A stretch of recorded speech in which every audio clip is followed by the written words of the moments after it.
আমার ভাই, আমার বাবা, প্রত্যেককে বলি, আমাকেও বলি, আপনাকেও বলি, বয়স্ক চাচা আপনাদেরকেও বলি, আপনাদেরকেও বলি, গুনাহ ছাড়েন, গুনাহ ছাড়েন, গুনাহ ছাড়েন, গুনাহ ছাড়েন, গুনাহ ছাড়েন।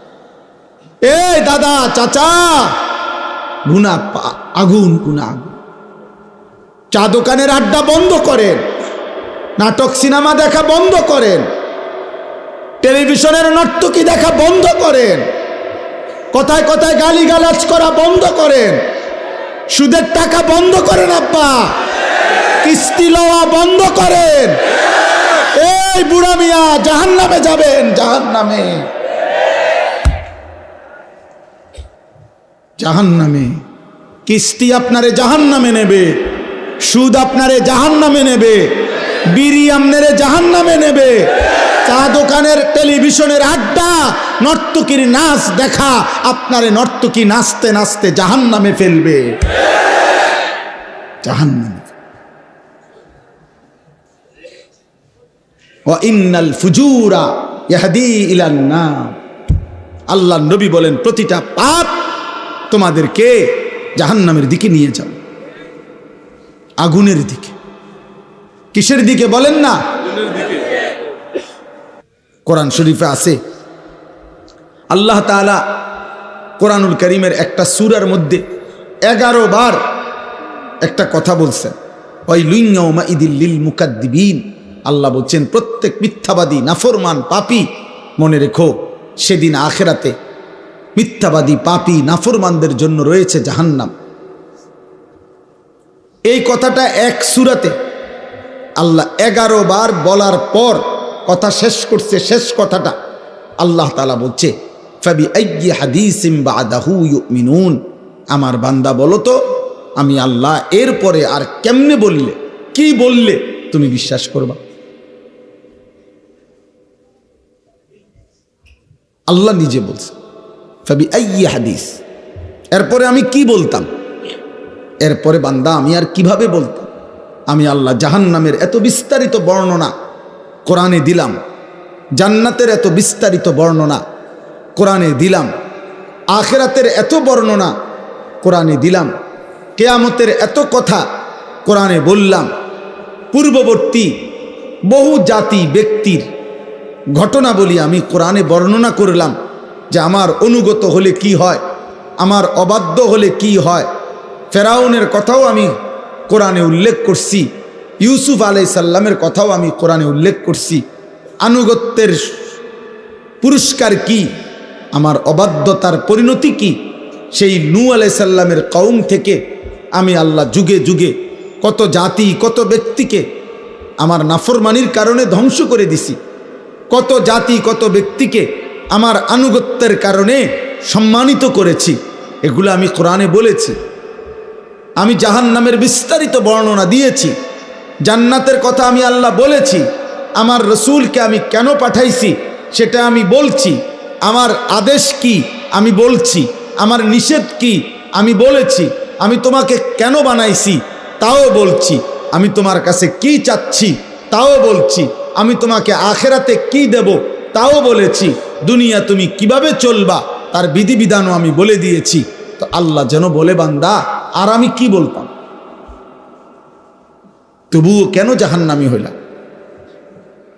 এর জন্য কিয়ামতের দিন যেন আল্লাহ তাআলা জিজ্ঞেস করবে, বান্দা বলো, বান্দা কেন জাহান্নামী হইলাম? কি জিনিস ছিল না তোমার? তুমি কি শোনো নাই আমি তোমার রব আল্লাহ? তুমি কি শোনো নাই তোমার নবী মুহাম্মদুর রাসূলুল্লাহ সাল্লাল্লাহু আলাইহি ওয়াসাল্লাম? তুমি কি শোনো নাই তোমার কিতাব কোরআন? তুমি কি শোনো নাই তোমার ধর্ম ইসলাম? তাহলে তুমি একবারও ভাবলে না কেন? একবারও চিন্তা করলে না কেন? প্রিয় ভাই, প্রিয় ছেলেরা, তোমরা ছোট না, 14 বছর 16 বছর, বাবা ছোট না। 16 বছরের সাহাবী যুদ্ধের সেনাপতি ছিলেন। 17 বছরের মুসলমান, সেই আরব থেকে এসে এই ভারতীয় উপমহাদেশে সর্বপ্রথম হিন্দু রাজা সিন্ধুর দাহির পরাজিত করে সর্বপ্রথম ইসলামের পতাকা রাজপ্রাসাদে, যিনি হিন্দু রাজার প্রাসাদে সর্বপ্রথম কালেমার পতাকা উড়াইছেন, তিনি 17 বছর বয়সী যুবক ছিলেন। মুহাম্মদ ইবনে কাসেম রাহমাতুল্লাহ। গোটা আফ্রিকা যিনি বিজয় করেছেন তিনি 22 বছরের যুবক ছিলেন, উকবা ইবনে নাফি রাদিয়াল্লাহু তাআলা। তোমরা ছোট না, তোমরা ভাবতেছো তোমরা এখনো বাচ্চা না, আব্বা বাচ্চা না। বাচ্চা হলে এত দুষ্টামি, এত গুনাহ। তুমি যদি ছোটই হও, 16 বছর বয়সেও ছোটই হও, এত নারী দেখো কেন বাপ? ছোট মানুষ এত উলঙ্গ ছবি দেখে, ছোট মানুষ এত নর্তকী দেখে, ছোট মানুষ এত নাচ গান দেখে। তুমি তো অসভ্য। এত কম বয়সে যে এত বেশি মোবাইলে নারী ছবি অশ্লীল দৃশ্য দেখো, তুমি তো লম্পট, চরিত্রহীন, তুমি তো অসভ্য, তুমি তো বেহায়া, নির্লজ্জ। তুমি যাকে দেখো মোবাইলের ছবি, সে তোমার মা না ফরমান? বলো একটা ছেলে, বলো তোমার মাকে দেখো। যদি মানুষের বাচ্চা হও, রক্তে যদি মানুষের রক্ত হয়, তো তুমি কল্পনা করো তো যে তোর মাকে এরকম দেখুক কেউ, তোর মাকে উলঙ্গ দেখুক কেউ, তোর বোনকে উলঙ্গ দেখুক, তোর মেয়েকে কেউ বিবস্ত্র দেখুক বেটা, তোর ফুফুকে দেখুক, তোর খালাকে দেখুক। তাহলে তুমি যাকে দেখছো সে কি কারো মা না? সে কি কারো বোন না? সে কারো মেয়ে না? সে কারো ফুফু না? সে কারো খালা না? এজন্য মনে রাখো বাবা, আজকে তোমাদেরকে তোমাদের অভিভাবকরা মনে করছে তোমরা ছোট, আর সেই সুযোগে শয়তান তোমাদেরকে দিয়ে সমস্ত নষ্টামি করায় ফেলছে।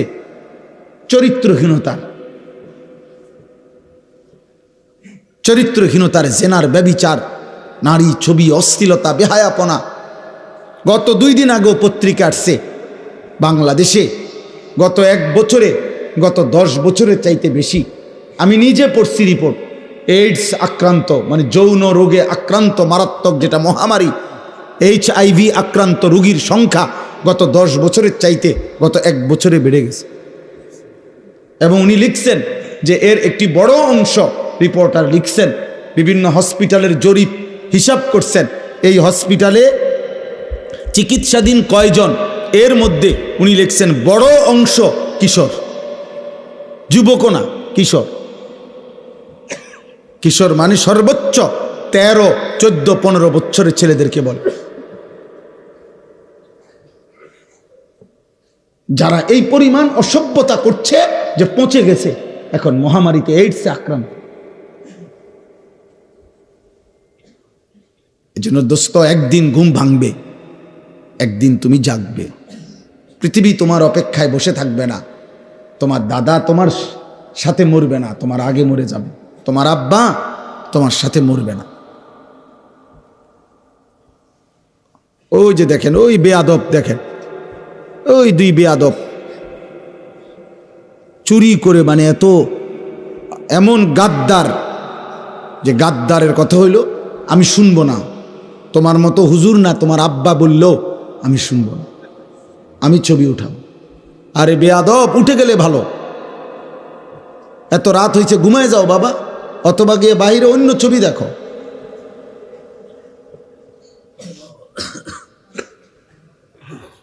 এই জন্য বললাম বাবা, এটা বুঝতে শেখো বাপ। আগামীর হায়াত অনিরাপদ হয়ে যাবে। লাম তাজহারিল ফাহিশাতু ফি কওমিন হাত্তা ইউলিনু বিহা ইল্লা ফাশা ফীহিমুত তাউন ওয়াল আওজা আল্লাতী লাম তাকুন মাদাত ফি আসলাফিহিম আল্লাযীনা মাদাউ।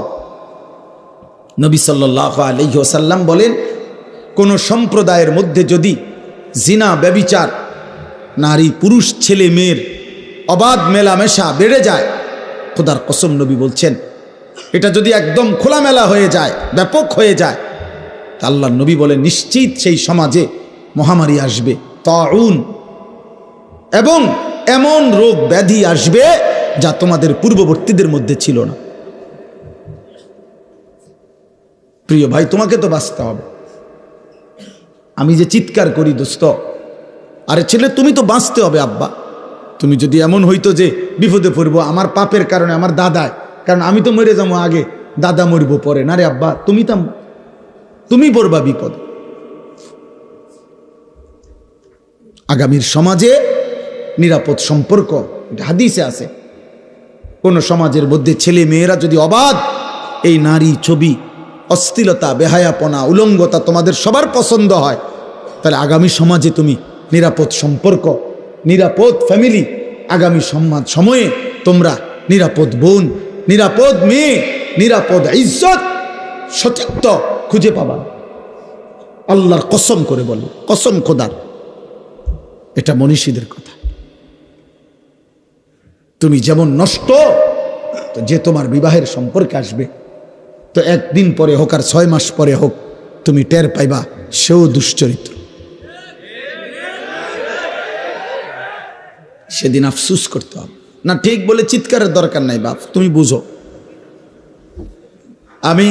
আমি ব্যাপক সমর্থন চাই না, আমি আখেরাত চাই, আখেরাত চাই। আমি বললাম না, এটা কিতাবে স্পষ্ট আছে। আপনারা যারা বাবারা আছেন, আপনারা খুব বেশি খামখেয়ালি করতেছেন, খুব বেশি। আপনাদের ছেলেরা, এগুলো আপনাদের ছেলে, এই ছেলেগুলো এখানে যারা এখন বসছে, আসছে, এরা নর্থ বেঙ্গল থেকে আসে নাই, পার্বত্য চট্টগ্রাম থেকে আসে নাই, খুলনা বরিশাল থেকে আসে নাই, এরা রংপুর বিভাগ থেকে আসে নাই, এরা এখানকার আশেপাশে সর্বোচ্চ 10 কিলোমিটার 20 কিলোমিটার জায়গার ছেলে। তো 20 কিলোমিটার জায়গার যদি এখানে 1000 ছেলে হয়, 2000 ছেলে হয়, আপনারা ভাবেন তো এই 2000 ছেলের মধ্যে আপনারা একজন চাচা যারা নামাজ পড়েন, এরকম একজন নামাজি চাচা আপনাদের এলাকার ছেলে, আপনারা এখন দেখেন, দেখলেই আপনি বুঝবেন যে এখানে যদি 2000 ছেলে হয়, কমপক্ষে 1900-1800 ছেলে বেনামাজি। আর যদি মিথ্যা বলি তো তোমরা প্রতিবাদ করো।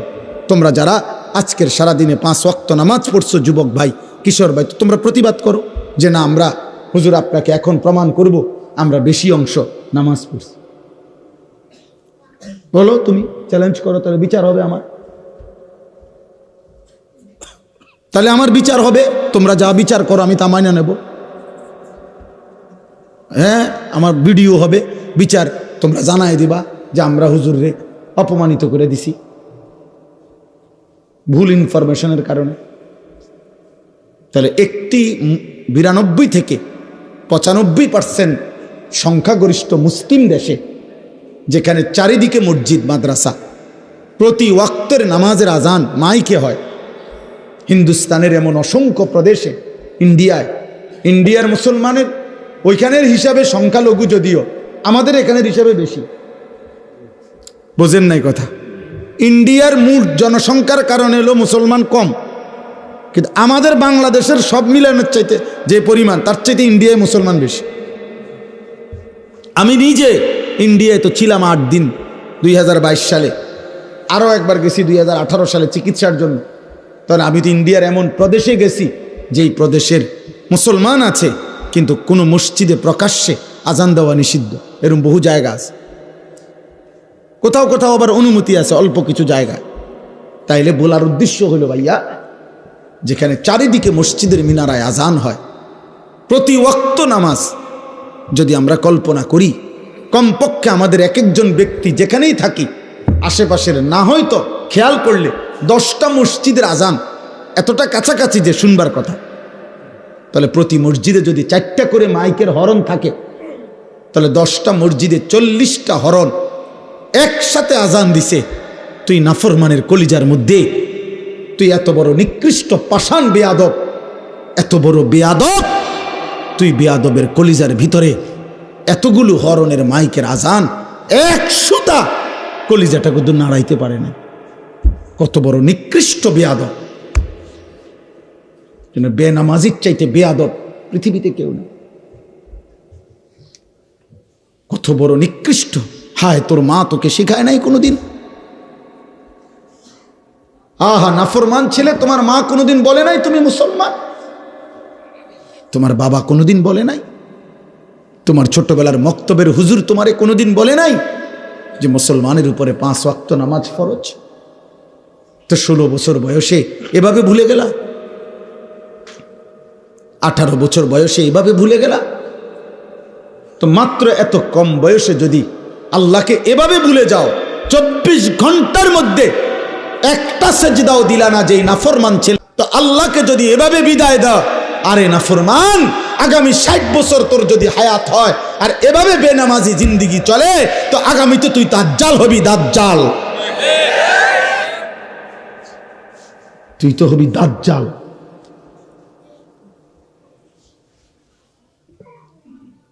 কত নারী দেখবি বেটা, কত উলঙ্গ ছবি দেখবি। একদিন কোমরের ক্ষমতা আর লজ্জাস্থানের ক্ষমতা নষ্ট হয়ে, যৌবনের সক্ষমতা নষ্ট হয়ে, তখন পথে পথে ঘুরবা আর রাতের আধারে একাকী কাঁদবা, আর ঘর আর সংসার জাহান্নামের টুকরা হয়ে ধাউ ধাউ আগুন জ্বলবে। আমি বললাম, আমার নাম মনে রাখো। আলহামদুলিল্লাহ, আমি এই বিষয়ে কিশোর যুবকদের যাবতীয় বিষয় নিয়ে আমার জিন্দিগির 24 ঘন্টার মেইন সাধনা, আমি এই নিয়েই পড়ি সারাদিন, সারা পৃথিবীর খোঁজ খবর, রিপোর্ট, এগুলো জানতে চেষ্টা করি।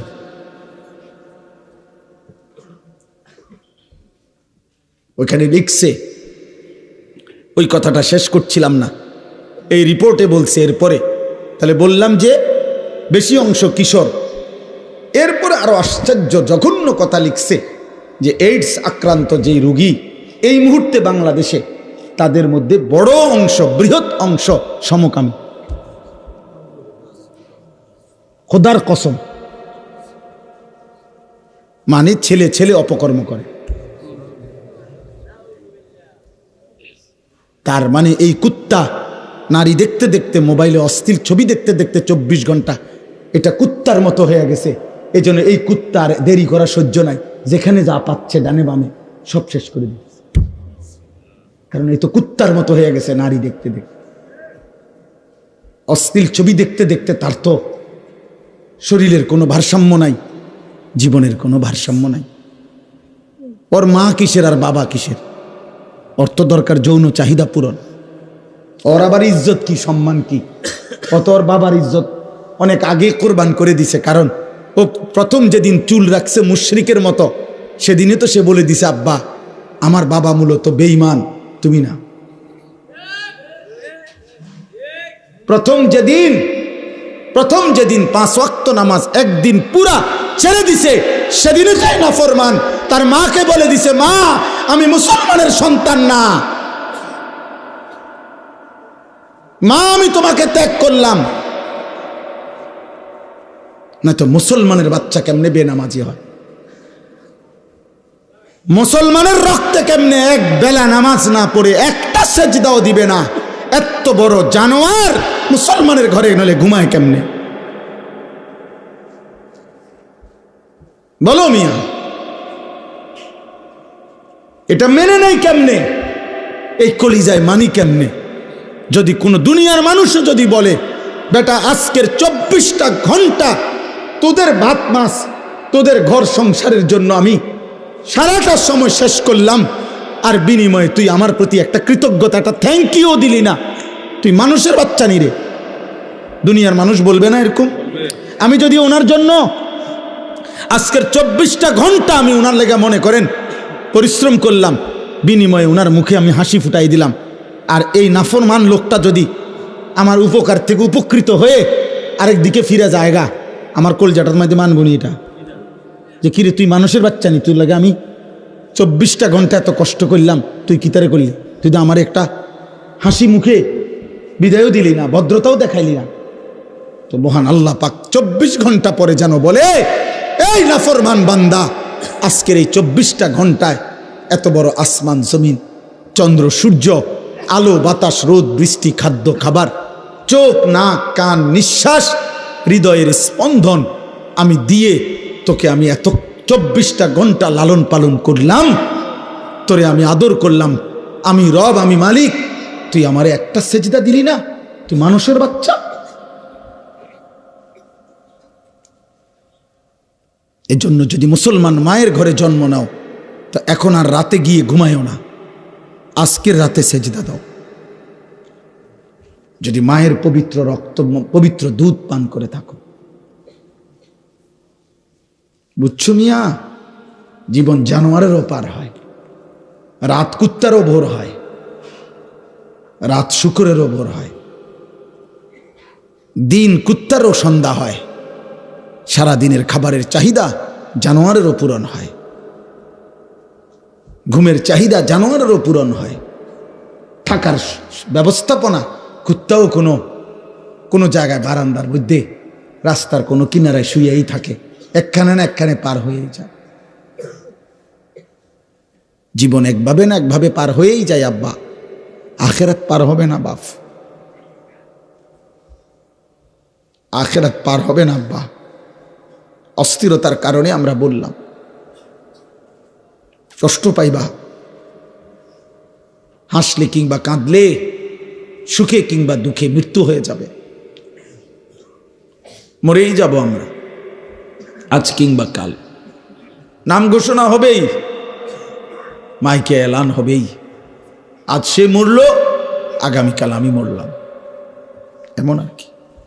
আমরা কিতাবে পড়ছি, এক বুজুর্গ এক আল্লাহর ওলির একজন মুরিদের সাথে নিয়ে উনি দাঁড়ায়া ছিলেন রাস্তার পাশে। তো এই সময় একটা লাশের খাটিয়া নিয়া ওইখান দিয়া মানুষ যাচ্ছিল। তো ওনার মুরিদ ওনার পিসা হুজুরের সামনে বলতেছিল, ওই আল্লাহওয়ালার সামনে, যে ইন্না লিল্লাহি ওয়া ইন্না ইলাইহি রাজিউন। আহারে কার জানি লাশ, আহারে কার জানি জানাজা, সে বলছিল আর কি। তখন আমরা কিতাবে পড়ছি, ওই বুজুর্গ সাথে সাথে চোখের পানি ফেলে দিয়ে বলছে, হয় তোমার লাশ নয় আমার লাশ। মানে এটা ভাবো, আজ হয়তো তার লাশ, আগামী দিন আমার লাশ, তারপর দিন তোমার লাশ, সিরিয়াল আসবেই, নাম ঘোষণা হবেই, আজ না হয় কাল। প্রতিদিন প্রিয় ভাই, প্রিয় ছেলে, প্রিয় বাবা, প্রতিদিন তোমার বয়সী যুবক মৃত্যুবরণ করে। প্রতিদিন রোড অ্যাক্সিডেন্টে কিশোর যুবক মারা যায়, প্রতিদিন মোটর সাইকেল অ্যাক্সিডেন্টে কিশোর যুবকের পাও ভেঙে যায়, প্রতিদিন কবরে নওজোয়ান দাফন হয়, মাটিতে দাফন হয়, দাফন হয়। এই জন্য মৃত্যু নিশ্চিত। ওয়াজাআত সাকরাতুল মাউত বিল হক। আল্লাহ বলে, বান্দা মনে রেখো, সত্য সত্য মৃত্যুর যন্ত্রণা আসবে। ফালাউলা ইযা বালাগাতিল হুলকুম ওয়া আনতুম হিনা ইদিন তানদুরুন ওয়া নাহনু আকরাবু ইলাইহি মিনকুম ওয়ালাকিন লা তুবসিরুন। আল্লাহ বলে, বান্দা মালাকুল মউত আজরাইল যখন রূহটা টান দিবে আর কণ্ঠনালীর কাছে যখন এসে আটকায় যাবে, তখন ছটফট করবে, আর তোমাদের আত্মীয় স্বজন চারিদিকে অবাক নয়নে তাকিয়ে থাকবে। আমি আল্লাহ তখন সেখানেই থাকব। যদি কারো ক্ষমতা থাকে তো তোমাদের ওই মুমূর্ষ মৃত্যু পথযাত্রী ব্যক্তিকে তোমরা নিয়ে নাও, আমি আল্লাহ তাকে এখন মৃত্যু দেব, তোমরা পারলে রেখে দাও। আল্লাহ চ্যালেঞ্জ করছে, ফালাউলা ইন কুনতুম গায়রা মাদিনিন। আল্লাহ বলেন, যদি বলো আখিরাত হবে না, যদি মনে করে থাকো না ফরমান পরকাল বলতে কিছু নাই, তারজিউনাহা ইন কুনতুম সাদিকিন, তাহলে তোমাদের স্বজনকে ফিরিয়ে রাখো, তোর আব্বারে রেখে দে, ওই যে তোর বাপ মরে যাচ্ছে। আল্লাহ বলেন, আমি তাকে এখন কবরের দিকে নেব, তুই তাকে দুনিয়ায় রেখে দে। আমি এখন তাকে মৃত্যু দেব, তুমি পারলে বান্দা তাকে রেখে দাও। পারবা তো বাপ? কথা বলে না। হাত্তা ইদা জাআ আহাদাহুমুল মাউতু ক্বালা রাব্বিরজিউন। আল্লাহ বলে, যখন নাফরমানের মৃত্যুর সময় হয়, আজরাইল যখন এসে সামনে দাঁড়ায়, তখন নাফরমান চিৎকার দিয়ে বলে, আল্লাহ একটা বারের জন্য আমারে দুনিয়ায় থাকতে দেন, আর কিছুদিন থাকতে দেন, লাআল্লি আমালু সালিহান ফীমা তারাকতু। যে আমলগুলো আল্লাহ ইতিপূর্বে করি নাই, সবগুলো নেক আমল এবার যদি থাকতে পারি করব। কাল্লা, আল্লাহ বলবেন না, কখনোই না। আল্লাহ আমাদেরকে বুঝ দান করে। আমার ভাই, আমার বাবা, প্রত্যেককে বলি, আমাকেও বলি, আপনাকেও বলি, বয়স্ক চাচা আপনাদেরকেও বলি, আপনাদেরকেও বলি, গুনাহ ছাড়েন, গুনাহ ছাড়েন, গুনাহ ছাড়েন, গুনাহ ছাড়েন, গুনাহ ছাড়েন। এই দাদা চাচা, গুনাহ আগুন, গুনাহ আগুন। চা দোকানের আড্ডা বন্ধ করেন, নাটক সিনেমা দেখা বন্ধ করেন, টেলিভিশনের নর্তকী দেখা বন্ধ করেন, কথায় কথায় গালিগালাজ করা বন্ধ করেন, সুদের টাকা বন্ধ করেন, আব্বা কিস্তি লওয়া বন্ধ করেন। এই বুড়া মিয়া জাহান্নামে যাবেন, জাহান্নামে, জাহান্নামে। কিস্তি আপনারে জাহান্নামে নেবে, সুদ আপনারে জাহান্নামে নেবে, বিড়ি আপনারে জাহান্নামে নেবে, চা দোকানের টেলিভিশনের আড্ডা, নর্তকীর নাচ দেখা আপনারে নর্তকী নাচতে নাচতে জাহান্নামে ফেলবে, জাহান্নামে। ওয়া ইন্নাল ফুজুরা ইয়াহদি ইলান নার। আল্লাহ নবী বলেন, প্রতিটা পাপ তোমাদেরকে জাহান্নামের দিকে নিয়ে যাবে, আগুনের দিকে। কিসের দিকে বলেন না? চলেন এবার তরজমা শোনেন, তাইলে কথা শেষ। আলহামদুলিল্লাহ। আল্লাহ তাআলা বলেন, وقالوا أإذا ضللنا في الأرض أإنا لفي خلق جديد। এই আর 10টা মিনিট, এর ভিতরেই মুনাজাত করে দেব ইনশাআল্লাহ। আল্লাহ তাআলা বলেন, মক্কার কাফেররা, কুরাইশরা নবীজি যখন কালেমার দাওয়াত দিচ্ছিলেন, তখন প্রতি মুহূর্তে নবীজি আখিরাতের কথা বলতেন। এটা বলতেন, আমাদের প্রত্যেকের মৃত্যুর পরে আল্লাহ আমাদেরকে কবর থেকে একদিন নির্দিষ্ট সময়ে হাসরের ময়দানে উঠাবেন। এটা আল্লাহ বলতেন, নবীজি শুনাইতেন। তো মক্কার কাফেররা, কুরাইশরা, তো মক্কার কাফের কুরাইশরা বলতো, মুহাম্মদ যত কিছুই বলো, আমরা যখন মাটির সাথে মিশে যাব, কবরের অন্ধকারে হারিয়ে যাব, আমরা একদিন তো আমাদেরকে পুনরায় নতুন করে সৃষ্টি করে হাসরের ময়দানে উঠাবে। এটা কিভাবে সম্ভব? কিভাবে সম্ভব? অর্থাৎ একটা জিনিস চিন্তা করে দেখেন, একজন ব্যক্তি কবরে, মনে করেন এখানে 500 বছর আগে কবর ছিল, তো 500 বছর পরে মাটি পাবে কই, লাশ পাবে কই, হাড্ডি পাবে কই, চামড়া পাবে কই? হতে পারে ওই জায়গায় এখন খাল হয়ে গেছে, নদী হয়ে গেছে, হতে পারে না এমন? তো আল্লাহর কাছে আল্লাহ বলতেছে, এই কাফের বেঈমানরা এই যুক্তি দেখাইতো, এই কথা বলতো আর কি, যে মুহাম্মদ কিভাবে সম্ভব, পাইবে কোথায় আমাদের হাড্ডি গোস্ত? আল্লাহ বলেন, হায় বন্ধু, আমি আল্লাহর ক্ষমতার ব্যাপারে এরা সন্দেহ পোষণ করছে, অথচ আমি জীবন দিলাম, আমি মৃত্যু দিলাম, তাহলে যিনি জন্ম দিলাম, সৃষ্টি করলাম, যেই আমি আল্লাহ আবার মৃত্যু দিলাম, তো সেই আমি আল্লাহ পুনরায় সৃষ্টি করতে পারবো না কেন? এটা তো একটা সহজ কথা। সৃষ্টি করলেন কে? আল্লাহ। মৃত্যু দিলেন কে? আল্লাহ। তাহলে এই দুইটা যিনি পারলেন, তো 3 নম্বর আখিরাত উনি পারবেন না কেন? আল্লাহ তাআলা বলেন, বাল হুম বিলিকাই রাব্বিহিম কাফিরুন। হে বন্ধু, মনে রাখবেন, সমস্ত কাফের মুশরিকদের বক্তব্যের মূল কাহিনী হলো, মূল ঘটনা হলো, তারা আখিরাত বোঝে না, এটা না, আখিরাত বুঝে, বরং ওরা এটা বুঝে যে আখিরাত মেনে নিলে গুনাহ ছেড়ে দিতে হবে, আখিরাত মেনে নিলে আল্লাহর ইবাদত করতে হবে, আখিরাত মেনে নিলে আল্লাহর মুখোমুখি হইতে হবে, আখিরাত মেনে নিলে ফুলসিরাত পার হইতে হবে, আখিরাত মেনে নিলে আমলনামা হাতে নিতে হবে, আখিরাত মেনে নিলে নিজেদের জিন্দিগির অসভ্যতা ছেড়ে দিতে হবে। এই জন্য এগুলো চায় না, পছন্দ করে না, মানে আমার গোলামি করবে না, আমার নাফরমানি ছাড়বে না, এই জন্য বলে আল্লাহ আখিরাত করতে পারবে না। আসল কথা হইল, হেরাও বোঝে পারবে, কিন্তু এই বাস্তবতা ইচ্ছা করে বুঝেও না বুঝার ভান করে অস্বীকার করে। নাউজুবিল্লাহ। এবার আল্লাহ বলেন, এই দেখেন তর্জমা শুনেন, একবার সহজ তর্জমা।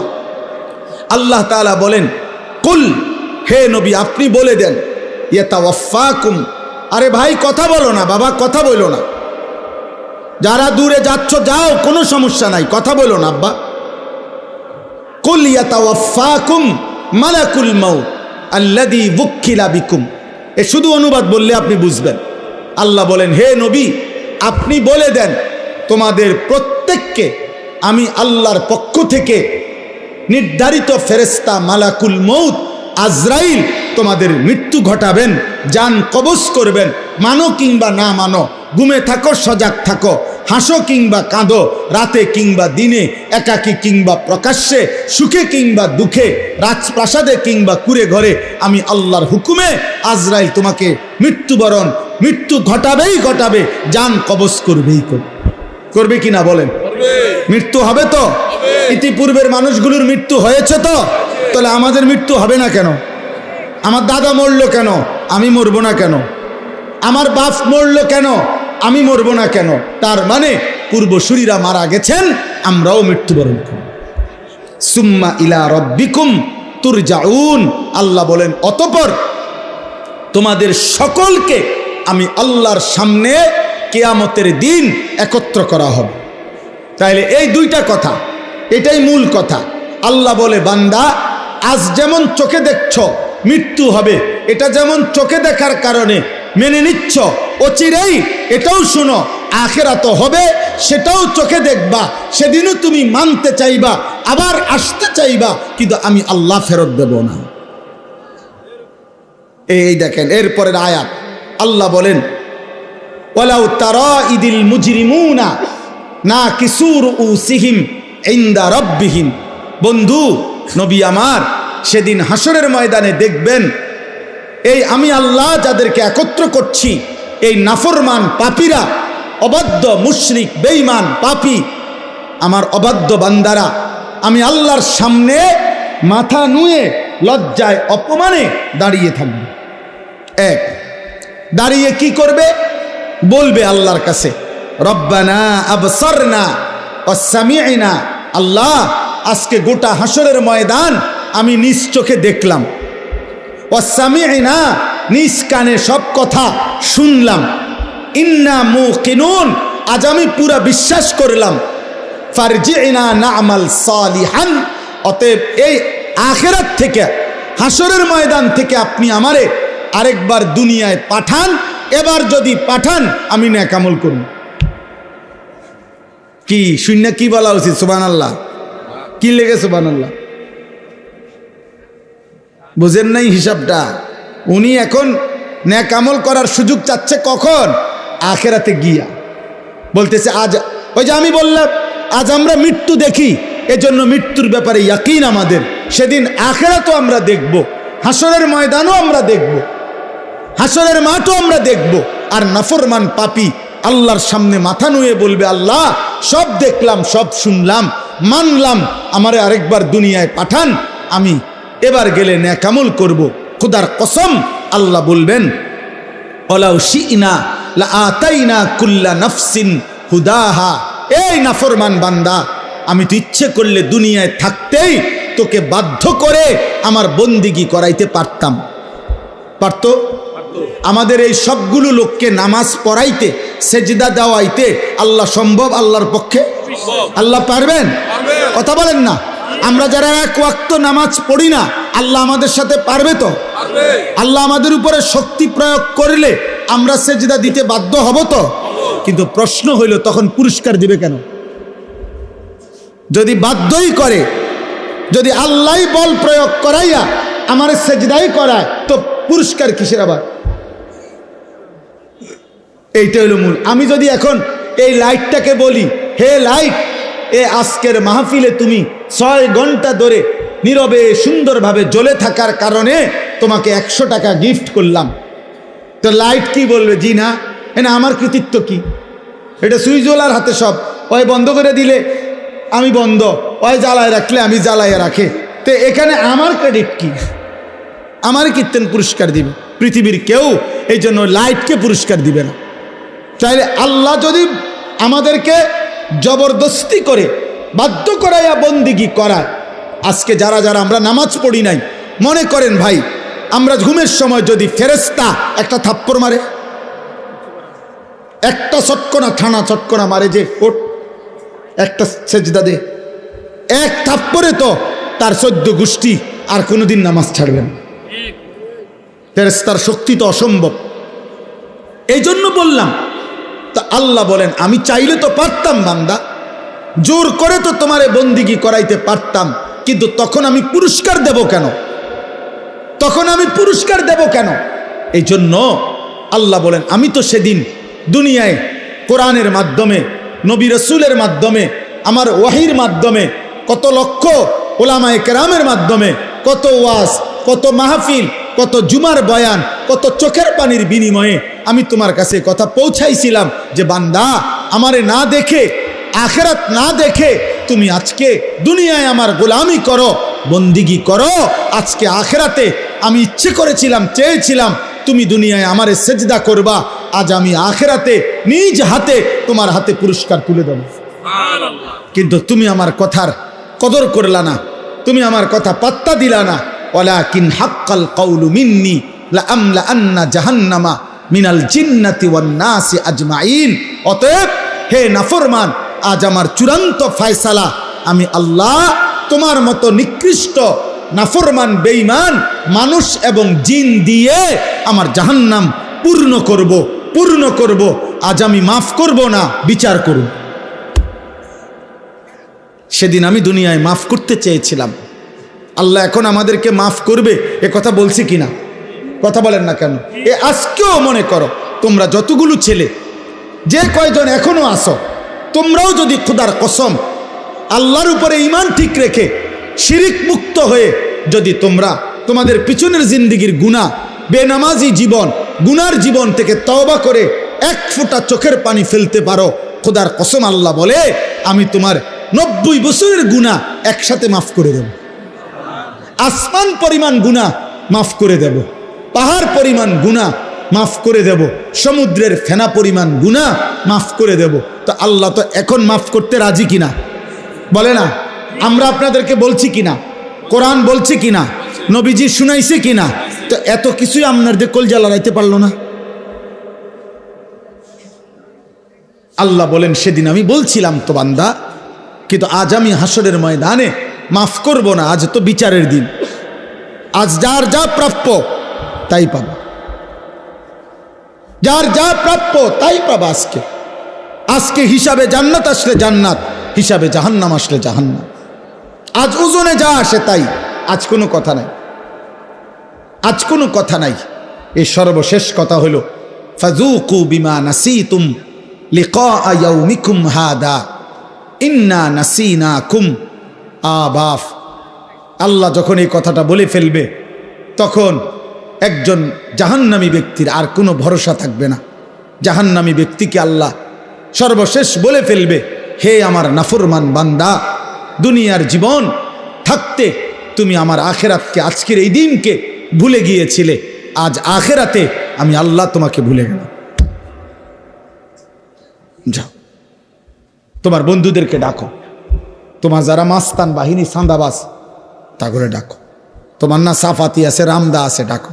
ওই যে দেখেন দোস্ত, এটা অসভ্যতা। প্রাপ্তবয়স্ক ছেলে, বালেক ছেলে একজন আরেকজনকে জড়াইয়া ধরা, এটা অসভ্যতা, এটা অশ্লীলতা, এটা বেহায়াপনা, এটা নোংরামি, এটা নোংরামি, এটা শাহওয়াতের গোলামি। হাইসো না, তামসা মনে করো না, নিজেরে নিজে নষ্ট করে দিও না।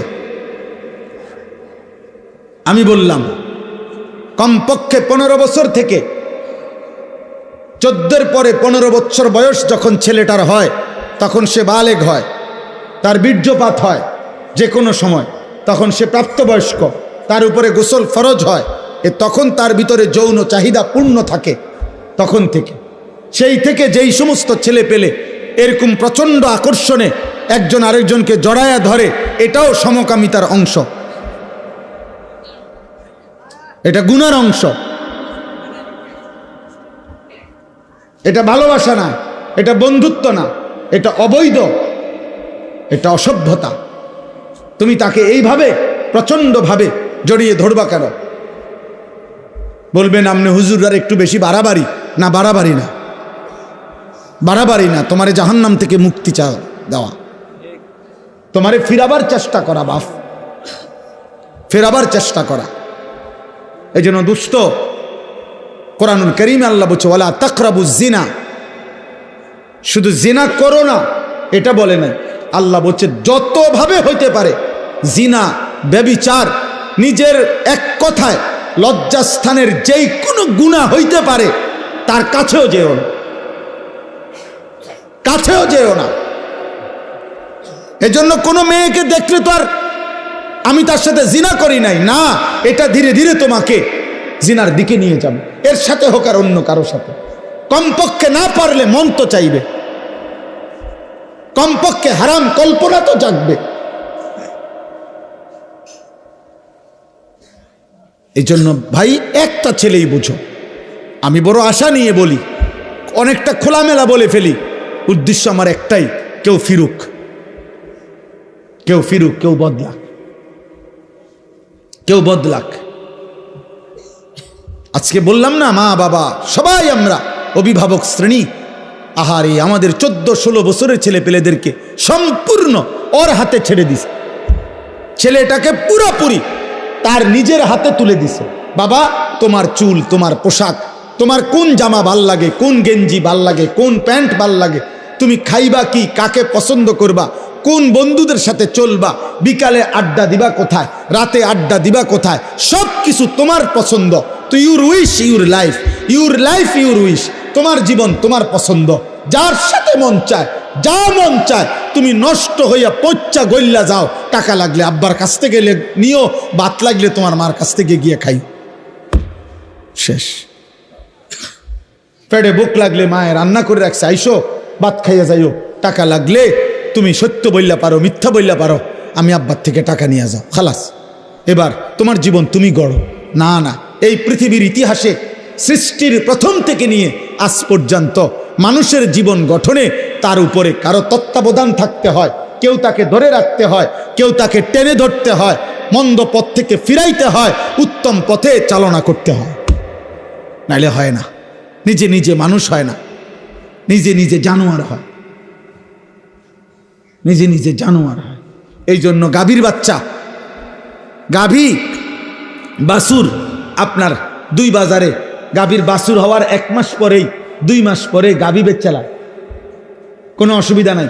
বাছুর এটা এমনি আমনের দৌড়ায় মরে 1 মাস খাইয়া এটা বাচ্চা যাবে, কারণ এর কোনো তরবিয়তের কিছু নাই, এর কোনো আখলাক গঠন, চরিত্র গঠন, জীবন গঠনের কোনো বিষয় নাই। কিন্তু মানুষের বাচ্চা আর গাভীর বাচ্চা এক না। মানুষের বাচ্চা কারো তত্ত্বাবধানে থাকতে হয়, বাবা খেয়াল রাখতে হয়, মা খেয়াল রাখতে হয়, অভিভাবক খেয়াল রাখতে হয়।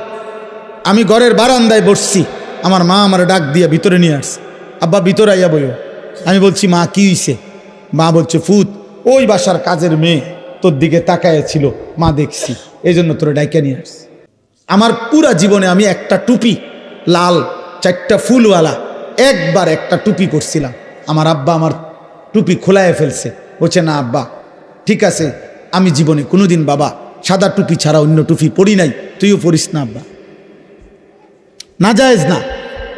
রঙিন টুপি কি নয়, হারাম বলতেছি না, কিন্তু বাবার একটা কি কথা, খুলে ফেলছে। আমি জীবনে একবার শুধু একটা পাঞ্জাবি আপনার এই বুতামের কাছে এমব্রয়ডারি করা এদিক দিয়া রেডিমেড একটা পাঞ্জাবি কিনছিলাম। আমার বড় ভাই প্রথম যে বেলা পড়ছি, বড় ভাই দেখেই আমার গায়ের থেকে ধৈর্য, গায়ে পড়া অবস্থায় টান দিয়া সিরা টুকরা টুকরা করে ফেলাই দিছে। কেউ ধরে রাখতে হয় বাপ, কেউ ধরে রাখতে। আজ তোমাদেরকে ছেড়ে দিছে বাবা, যে আব্বা ধর, তোর 12,000 টাকার মোবাইলের কাছে তোকে তুলে দিলাম, তোর 16,000 টাকার মোবাইলের হাতে তুলে দিলাম, তোর জীবন তোর হাতে। যার কারণে বদনসিব সন্তান আর কোনোভাবেই আল্লাহও চেনে না, আখেরাতও চেনে না, ডানও চেনে না, বামও চেনে না, কর্তব্যও চেনে না, করণীয় বুঝে না, কি খায় কি করে কার মতো চুল রাখে বলতেও পারতো না। বাস্তবতা এটা, মানে তার তো কোনো অভিভাবক নাই। কে তার চুল ঠিক করে দিবে? কে তার চেহারা ঠিক করে দিবে? কে তাকে বুঝায় দিবে যে দাড়ি লম্বা করো? কে তাকে বুঝায় দিবে মুছ ছোট করো? কে তাকে বুঝায় দিবে টয়লেট পেপার ব্যবহার করো? আমি তো আলহামদুলিল্লাহ আমার 9 বছরের বাচ্চাকেও এখনো বলি, আব্বু টয়লেট পেপার নিছো কিনা? ওরে বারবার মনে করাই দিছি। ফজরের নামাজে আলহামদুলিল্লাহ এমনি বুঝাচ্ছি, দাঁড়ায় থাকি তো ছেলে আমার উঠলে বাপ্পু তজু করে তো মসজিদের জামাতে যাইতে চেষ্টা করি। এটা আমার জিম্মাদারি। আপনাদেরকে কিছু বলা, এটা যদি আমার দায়িত্ব হয়, আমার সন্তানকে ঈমান আমল শিখানো, আমার বিবির ঈমান আমলের দিকে নজর রাখা, আমার মেয়ের ঈমান আমলের দিকে নজর রাখা, খোদার কসম এটা আমার আপনাদের চাইতে বেশি দায়িত্ব। আপনাদেরকে বলা এটার চাইতে ওইটা আমার কি বেশি দায়িত্ব। অতএব শেষ কথা এটাই, আযুকু আযাবাল খুলদি বিমা কুনতুম তা'মালুন। আল্লাহ বলে, বান্দা সেদিন তুমি আমাকে ভুলে গেছিলে, আজ আখিরাতে আমি তোমাকে ভুলে গেলাম। অতএব অনন্তকালের জন্য আযাবাল খুলদ, খুলদ মানে অনন্তকাল, অনন্তকালের জন্য তুমি তোমার মন্দ কর্ম নাফরমানির বদলায় জাহান্নামের আযাব ভোগ করতে থাকো। যা নাফরমান, আজ তোকে আমি চিনি না, যা এবার তোর কোন বাপ থাকলে তুই বল গিয়া তোর বাপের সুপারিশ করতে, যা তোকে জাহান্নাম থেকে বাঁচাই। আল্লাহ যদি কারো জাহান্নামের ফয়সালা দেয় তাকে ফিরাবে কে? নবী তো সুপারিশ করবে, নবী ফয়সালা দেবে না। আপনি না বুঝলে আবার জিগায়েন বালা হুজুরে, বুঝের হুজুরে জিজ্ঞাসা করে, বুঝমান আলেমকে। নবী সাল্লাল্লাহু আলাইহি সাল্লাম সুপারিশ করবে। সুপারিশ মানে ফয়সালা, সুপারিশ মানে আবেদন, আবেদন। দরখাস্ত মানে ফয়সালা। দরখাস্ত কারো কাছে দিতে হয়, অন্য কেউ এটা কি করে? মঞ্জুর করে। তো নবী তো সুপারিশ করবেন, ফয়সালা দেবে কে? আল্লাহ, আল্লাহ, আল্লাহ। এজন্য নবীজিকে আল্লাহ বলছে, বন্ধু এ পরিমাণ আমি জাহান্নাম থেকে মুক্তি দেব, আপনার উম্মত জান্নাতে আমি এত বেশি পরিমাণ দেব, আপনার মুখে হাসি ফুটবে, আপনারে খুশি করাবো, আপনারে নারাজ করব না। আল্লাহ আমাদের প্রত্যেককে ঈমান আমল দান করেন। আল্লাহ আমাদের প্রতিটা সন্তানকে কবুল করেন। এই মাদ্রাসা আল্লাহ কবুল করেন, এই এতিমখানা আল্লাহ কবুল করেন। এই মাদ্রাসা আল্লাহ সরকারি মাদ্রাসা, এখন দাখিল না আলিম, দাখিল মাদ্রাসা আল্লাহ কবুল করে নেন। আলহামদুলিল্লাহ আমার ভাই হাফিজ ইয়াসিন ভাই, মৌলানা ইয়াসিন ভাই দীর্ঘদিন যাবত এই মাদ্রাসা হেফজখানা নিয়ে মেহনত করছে। আলহামদুলিল্লাহ সেই নাসির ভাই যখন আমার কাছে গেছিলেন, বলছিলেন, সেই থেকে নিয়ে নিয়মিত আমরাও মাঝে মধ্যে যখনই সুযোগ পাই আসতে চেষ্টা করি। আজকেও সেই সূত্রে আসলাম। আমরা আপনাদেরকে ভালোবাসি, আপনারাও আমাদেরকে মহব্বত করেন, আমরা জানি। প্রিয় যুবক ভাই, নওজোয়ান ভাই, সবার কাছে বলি, আব্বা এমন সুন্দর জীবন নষ্ট করো না। এই পৃথিবীতে চরিত্রহীনতায় মৃত্যু হইলে নারী, ছবি, জিনা, ব্যভিচার, মদ, জুয়া, অসৎ চরিত্র নিয়ে দোস্ত মৃত্যু হলে খোদার কসম আব্বা তোকে কেউ মনে রাখবে না, তোরে কেউ মনে রাখবে না বাপ। কোনো নাফরমানকে পৃথিবী মনে রাখে না রে বাপ।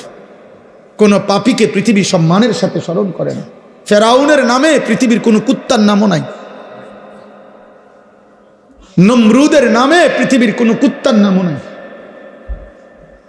কিন্তু যখন জীবিত ছিল তখন তো দুনিয়া ভোগ করছে, করছে না? ফেরাউন তো বাদশাহ ছিল, তো হে কি ভানি ভাত খাইছে? সে কি শুধু ডাল ভাত খাইছে? নমরুদ তো বাদশাহ ছিল। সবচেয়ে বেশি অঞ্চলের বাদশাহ পৃথিবীতে যে কয়জন, তার মধ্যে নমরুদ একজন। আবু জেহেলের নামে পৃথিবীর কোনো কুত্তার নামও নাই। কিন্তু সেদিন আবু জেহেল যেই সাহাবাদেরকে জুলুম করছে, ওই সাহাবাদের নামে পৃথিবীর কোটি কোটি ইমানদারের নাম আছে। উমাইয়া ইবনে খালফ যেই বেঈমান হযরত বেলালকে কষ্ট দিছে, তার নামে পৃথিবীর কোনো জানোয়ারের নামও নাই, কিন্তু বেলালের পবিত্র নাম কোটি কোটি ইমানদারের আছে। মুমিনের নাম থাকে। আমি একটা ছেলেকেই বললাম, একজনকে, তোমাকেই বলছি ভাই, আমি ভোটের আশায় না যে সবার ভোট দরকার, আমি ভোটের আশাই তো আসি নাই, আমি আসছি আখিরাতের আশা। এজন্য দয়া করে চলেন আজকের এই কালাচাঁদকান্দি মাদ্রাসা এতিমখানার এই মুবারক মাহফিলে এই শেষ বেলায় আমরা দোয়া করি মালিকের কাছে। আর প্রত্যেকটা ভাই, যুবক, কিশোর, বয়স্ক বাবা নিজ নিজ ঈমান, আমল, আখিরাতের জন্য, গুনাহ ছেড়ে দেওয়ার জন্য আমরা দোয়া করি। ছেলেরা তুমি ফিকির করো, আল্লাহ বরকত দেবে ইনশাআল্লাহ। প্রতিদিন আমি আশার খবর বলি, প্রতিদিন এই গুনার রাজ্যে, গুনার এই সয়লাবের মধ্যেও প্রতিদিন উল্লেখযোগ্য পরিমাণ ছেলে পেলে, কিশোর, যুবক, মুসলিম প্রত্যেক দিন আলহামদুলিল্লাহ বাংলার জমিনে গুনাহ আর অসভ্যতা ছেড়ে দিয়ে আল্লাহর পথে ফিরতেছে আলহামদুলিল্লাহ। এমন ছেলের খবর যদি তোমার দরকার হয় আমার সাথে যোগাযোগ করো, আমি শোনাবো ইনশাআল্লাহ। আমি নাম দেব, ঠিকানা দেব, তুমি দেখে আইসো। যে ছিল চরিত্রহীন সে এখন ইমানদার, যে মেয়ে ছাড়া, নারী ছাড়া বুঝতো না, সে এখন পাক্কা তাহাজ্জুদের রাত গভীরে চোখের পানি ফেলে সেজদা করে। মনে করো না 2-4 জন ফালতু লোকের কারণে, 2-4 জন চরিত্রহীনের কারণে পৃথিবী, ইসলাম আটকায় যাবে না। বাস, ইসলাম আছে, ইসলাম থাকবে, আল্লাহর দিন থাকবে। আবু জেহেল সেদিন বিরোধিতা করছে, আবু জেহেল নাই, ইসলাম আছে।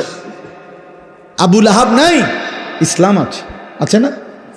এই জন্য আমাদের কেউ যদি না মানি, এ কারণে ইসলাম ঠকবে না, দিন ঠকবে না, আল্লাহর কোরআন ঠকবে না। কে ঠকবে? আমরা, আমি ঠকব। আল্লাহ আমাদেরকে মাফ করে দেন। আমার জন্য দোয়া করবেন, আমার মাদ্রাসার জন্য দোয়া করবেন। আমার যে ছোট্ট মাদ্রাসা কুমিল্লা ক্যান্টনমেন্ট ময়নামতি সাহেবের বাজার, প্রতি মাসের 2য় শনিবার মাসিক ইসলাহি মাহফিল হয়। আগামী শনিবার 13ই ডিসেম্বর ইনশাআল্লাহ সকাল 10টা থেকে 12:30 পর্যন্ত মহিলাদের জন্য বয়ান হয়। আসর থেকে এশা পুরুষদের জন্য বয়ান হয়। ছেলেদেরও দাওয়াত দিলাম, বাবাদের কারো সুযোগ থাকলে যাওয়ার চেষ্টা করবেন। আমার একটা দোয়া চাই বিশেষভাবে। আমি একটা 1 মিনিটে বলি, আমার জীবনের একটা বড় স্বপ্ন, মুসলিম কিশোর, যুবক ছেলেরা আল্লাহর দিকে ফিরবে, আল্লাহর দিকে ব্যাপকভাবে ফিরবে, নামাজি হবে, আগামী দিনে ইনশাআল্লাহ মাহদির পক্ষে লড়বে, এমন একটা স্বপ্ন আশা নিয়ে মুসলিম কিশোর যুবকরা যেন ব্যাপকভাবে ওযু, নামাজ, ঈমান, আমল, আখলাক, চরিত্র শিখতে পারে। এজন্য আমি একটা ভিন্ন উদ্যোগে আমার মাদ্রাসায় 118 শতক জায়গা একসাথে আমি কিনছি, প্রায় 2.5 কোটি টাকার উপরে জায়গার দাম, মাটির দাম। একটা উদ্দেশ্য, এই স্কুল, কলেজ, ইউনিভার্সিটি সহ সর্বস্তরের মুসলমান যেন বছরের যেই কোনো দিন, যার যেটুকু সময় আছে, এটুকু সময় যখনই আসবে কিছু না কিছু দিন শিখবে। ওযু, নামাজ, সূরা, কেরাত, দোয়া, কালাম, এরকম একটা আশা নিয়ে আমি একটা পূর্ণাঙ্গ বড় মাদ্রাসা করতে চাই। আমার স্লোগান, যে আসবে যখন, দিন শিখবে তখন, যার সময় যতক্ষণ, দিন শিখবে ততক্ষণ। শুক্রবার অনেকের ছুটি আছে, শনিবার অনেকের ছুটি আছে, কোনো পরীক্ষার বন্ধ আছে, সে ওযু শিখুক, নামাজ শিখুক। আলহামদুলিল্লাহ আমরা গত এই 1 বছরে আপনার 2 বার আমরা স্কুলের ছেলেদের জন্য আমাদের মাদ্রাসায় কোর্স করাইছি। এই পর্যন্ত প্রায় 450 ছেলে, না 350, 150, 500 ছেলে মোট এই পর্যন্ত আলহামদুলিল্লাহ 2 বারে আমাদের 30-32 জন ওস্তাদের কাছে 3 দিন লাগাতার থাইকা আমাদের মাদ্রাসা যখন বন্ধ দেয়, এই বন্ধের সময় আমরা 3 দিনের আয়োজন করি। এই বন্ধে আপনার আলহামদুলিল্লাহ ওযু, নামাজ, সূরা, কেরাত, 4টা সূরা, প্রয়োজন পরিমাণ কিছু সুন্নত আমল, ওযু, ইস্তেঞ্জা, টয়লেট, বাথরুম, ঢিলা, কুলুপ, পাক নাফাকের কিছু মাসআলা আমরা তাকে দিবারাত্রি প্রতিদিন 11 ঘন্টা করে কোর্সের মাধ্যমে 3 দিন লাগায়া শিখাইছি। আলহামদুলিল্লাহ, আলহামদুলিল্লাহ, আলহামদুলিল্লাহ। ফজর ক্যাম্পেইনের কাজ করি আমরা সারা বাংলাদেশ জুড়ে। আমাদের একটা স্বপ্ন যে ফজরের নামাজে মুসল্লি বাড়বে, কিশোর যুবক ফজরের নামাজ পড়বে, এটার একটা ক্যাম্পেইন করি, মানে প্রচারণা করি। আলহামদুলিল্লাহ, যে একটা যুবক সিদ্ধান্ত নিবে যে সে নিজে ফজর পড়বে, আরও সাথীদেরকে, একজনকে সে ফজরের নামাজের জন্য ডাকবে। আমার একটা উদ্দেশ্য হলো এই যে আমি এটা দেখলাম, কি নাম, সমাজের জাগ্রত নাগরিক স্বজন, এ যারাই আয়োজন করছেন, এটা আপনাদের কাছে আমার অনুরোধ, মানুষের কল্যাণ করতে হয় 2 ভাবে। এক হলো আর্থিক সেবামূলক কল্যাণ, আরেকটা হলো জীবন পরিবর্তন আখেরাতমূলক কল্যাণ। একটি মুসলিম সংগঠন যেই হোক যেখানে হোক, তাদের প্রথম দায়িত্ব হলো মুসলমানদের ঈমান আমল আখেরাতমুখী জীবন গঠনের কোনো না কোনো চেষ্টা করা। আর দ্বিতীয় দায়িত্ব হলো তাদেরকে সেবামূলক অসহায়, গরিব, এতিম, দুস্থ, বিপদগ্রস্ত, বন্যার্থ যেই কোনো ক্ষেত্রে তাদের পাশে দাঁড়ানো, আর্থিক সহযোগিতা করা, এটা একটা দায়িত্ব। আর জীবন পরিবর্তন একটা দায়িত্ব। এই জন্য এই ফজর ক্যাম্পেইনের কাজ আপনারা করতে পারেন। আলহামদুলিল্লাহ, যে একটা যুবক একজন যুবককে ডাকবে, তুমিও পড়বা, তুমি তোমার একজন বন্ধুকে ফজরের নামাজের জন্য উঠাইবা। এই তোমরা দুইজন হইলে তোমরা দুইজন আবার দুইজনকে বললে 4 জন হবে, 4 জন বললে 8 জন হবে, 8 জন বললে 16 জন হবে। এটা কোনো দল না, আগামী নির্বাচনে প্রার্থী হমু এমন কিছু না, শুধু আখিরাতের জন্য, নামাজের জন্য। এটা আমি অনুরোধ করলাম। আমার অনুরোধ, আমরা প্রত্যেকে আখিরাতমুখী ভালো কাজের সাথে অংশগ্রহণ করব ইনশাআল্লাহ। আমার ওই মাদ্রাসার এই বিশাল জায়গা, আলহামদুলিল্লাহ, এটার জন্য দোয়া করবেন। আর্থিকভাবে যদি কারো সুযোগ হয় সহযোগিতাও করবেন। এই 2.5 কোটি টাকার জায়গা, অনেক আল্লাহর বান্দা সারা বাংলাদেশ থেকে যে যেমনে যেটুকু দিচ্ছে, আমরা সুদ করতেছি। প্রায় 1.5 কোটি টাকা সুদ হয়েছে, আরও বাকি আছে অনেক টাকা। 4200 টাকা এক মুসল্লা পরিমাণ, নামাজের জায়নামাজ পরিমাণ জমির মূল্য। এই টাকাটা আমরা একটা কাগজের মাধ্যমে প্রচার করি, যদি কেউ দেয় আমরা তাকে আমাদের মাদ্রাসার আজীবন উন্নয়ন সদস্য হিসেবে উনার নাম উঠাই। প্রতিটা দোয়ায় সাদকায়ে জারিয়ার সওয়াব হিসাবে উনি ইনশাআল্লাহ পাইতে থাকবে, কম বেশি আরও হইতে পারে। যে জন্য বললাম, আপনারা আমারে মহব্বত করেন, আমিও আপনাদেরকে মহব্বত করি। আল্লাহ আপনাদের প্রত্যেককে ভালো কাজে, নেক কাজে অংশগ্রহণ করার তৌফিক দান করেন।